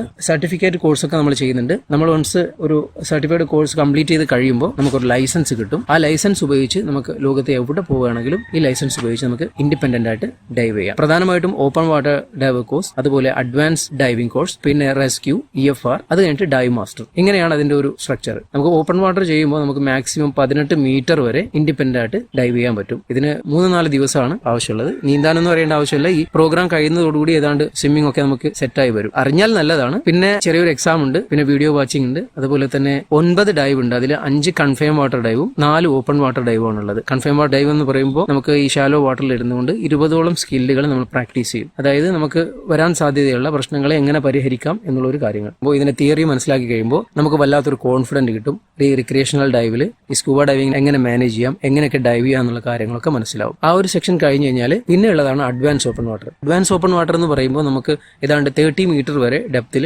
ഡൈവ് ചെയ്യാൻ പറ്റും. അതിന്റെ കൂടെ നമുക്ക് അഡീഷണൽ ആയിട്ട് നൈറ്റ് ഡൈവിങ്ങോ, ഡീപ്പ് ഡൈവിങ്ങോ, പീക്ക് പെർഫോമൻസ് ബോയൻസിയോ ഒക്കെ നമുക്ക് ചെയ്യാൻ വേണ്ടി പറ്റും. ഇതൊക്കെ സ്പെഷ്യാലിറ്റി കോഴ്സുകളാണ്. നമുക്കത് അഡീഷണൽ ആയിട്ട് ഏതെങ്കിലും ഒന്ന് ചൂസ് ചെയ്ത് ചെയ്യാൻ വേണ്ടി പറ്റും. പിന്നെ വരുന്നത് EFR കോഴ്സാണ്. EFR കോഴ്സ് എന്ന് പറഞ്ഞാൽ നമ്മൾ സർഫേസിലാണ് ചെയ്യുന്നത്. ഈ പ്രൈമറി, സെക്കൻഡറി കെയറുകളെ കുറിച്ചൊക്കെ നമുക്കതിൽ സംസാരിക്കും. 1 to 2 days ആണ് അതിന്റെ ഒരു ഡ്യൂറേഷൻ. പിന്നെ വരുന്നത് rescue diver course. Rescue diver എന്ന് പറയുമ്പോൾ തന്നെ നമുക്കറിയാം കടലിൽ അകപ്പെട്ട ഒരു ഡൈവറിനെ എങ്ങനെ കെയർ ചെയ്യണം, എങ്ങനെ രക്ഷിക്കണം, അവരെ എങ്ങനെ അപ്രോച്ച് ചെയ്യണം എന്നുള്ള കാര്യങ്ങളൊക്കെ പറഞ്ഞു തരുന്ന ഒരു കോഴ്സാണ്. അപ്പോൾ റെസ്ക്യൂ കഴിയുമ്പോഴത്തേക്ക് നമുക്ക് ഏതാണ്ട് നല്ല കോൺഫിഡന്റ് ആവും. ഈ ഫീൽഡിൽ നമ്മൾ എന്തായാലും ഫിറ്റ് ആവും. അപ്പോൾ അത് കഴിയുമ്പോഴാണുള്ളത് dive master course. Dive master course എന്ന് പറഞ്ഞാൽ നമ്മൾ പ്രൊഫഷണലായി നമുക്ക് ചില കോഴ്സുകളൊക്കെ നമുക്ക് സർട്ടിഫൈ ചെയ്ത് കൊടുക്കാൻ പറ്റും. തീർച്ചയായിട്ടും ലക്ഷദ്വീപിൽ വരുമ്പോൾ ഡൈവിംഗ് ആസ്വദിക്കാതെ തിരിച്ചു പോകരുത്. ലക്ഷദ്വീപിന്റെ ബ്യൂട്ടി കിടക്കുന്നത് കടലിന്റെ അടിയിലാണ്. നിങ്ങൾ വരിക, കാണുക, എൻജോയ് ചെയ്യുക.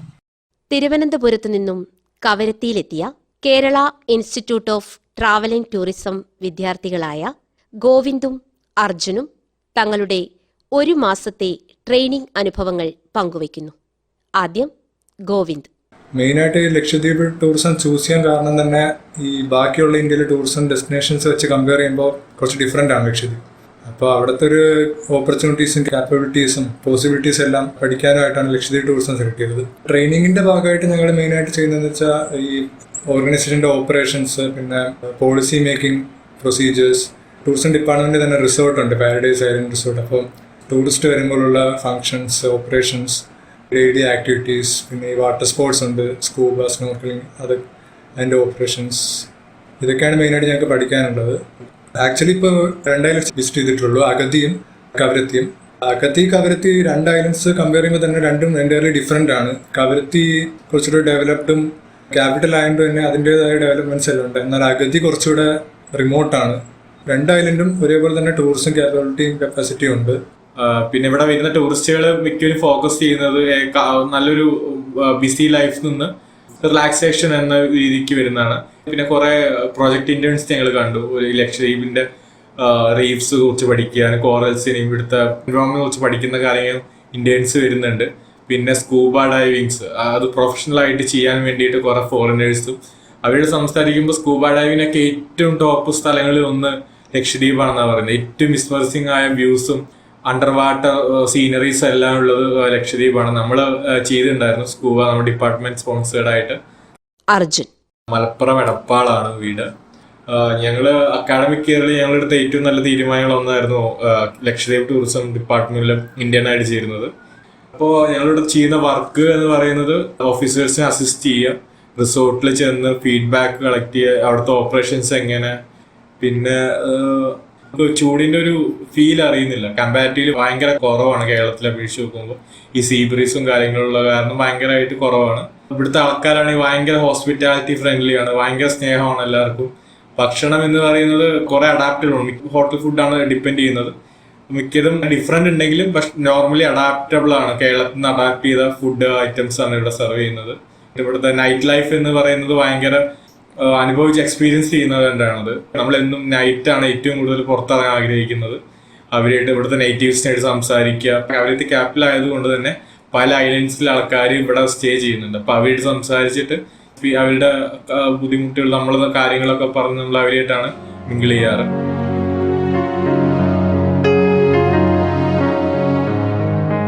ഏഴാം നൂറ്റാണ്ടോടെയാണ് ലക്ഷദ്വീപിലേക്ക് ഇസ്ലാം മതവിശ്വാസം കടന്നു വന്നതെന്ന് പൊതുവെ വിലയിരുത്തപ്പെടുന്നു. അറേബ്യയിൽ നിന്നും യാത്ര തിരിച്ച് ആന്ത്രോത്ത് ദ്വീപിൽ മരണമടഞ്ഞ ഹസ്രത്തിനു മുൻപ് മൗല ഉബൈദുള്ള തങ്ങളാണ് ലക്ഷദ്വീപിൽ ഇസ്ലാം മത പ്രബോധനം നടത്തിയതെന്ന് പൊതുവായി ദ്വീപ് നിവാസികൾ വിശ്വസിക്കുന്നു. AD 175 ചേരമൻ ഇളയവരമ്പൻ, AD 720 പല്ലവ രാജാവായ നരസിംഹവർമ്മൻ രണ്ടാമൻ, 11ാം നൂറ്റാണ്ടിൽ ചോല രാജാക്കന്മാർ, ഏഴിമല രാജാവായിരുന്ന വല്ലഭൻ, തുടർന്ന് കോലത്തിരിമാർ, അവരിൽ ചിറക്കലും അറക്കലും, തുടർന്ന് ഒരു ഭാഗം ടിപ്പുവും ലക്ഷദ്വീപ് സമൂഹങ്ങളുടെ ഭരണം കൈയാളിയിരുന്നതായി ചരിത്രം രേഖപ്പെടുത്തുന്നു. പോർച്ചുഗീസ്, ഡച്ചുകാർ, തുടർന്ന് ബ്രിട്ടീഷിന്റെ അധീനതയിലും ദ്വീപ് സമൂഹങ്ങളുടെ ഭരണനിർവഹണം കടന്നുപോയി. സ്വാതന്ത്ര്യാനന്തരം ഭാഷാ സംസ്ഥാന പുനഃസംഘടനോദ്ഘാടന വേളയിൽ കേരളവുമായി അനുബന്ധമുണ്ടായിരുന്നുവെങ്കിലും ലക്ഷദ്വീപിന് അവരുടേതായ വ്യത്യസ്തമായ സ്വത്വം നിലനിൽക്കുന്നു എന്ന അനുമാനത്തിലാണ് 1956 നവംബർ 1 ലക്ഷദ്വീപിനെ കേന്ദ്രഭരണ പ്രദേശമായി പ്രഖ്യാപിക്കുന്നത്.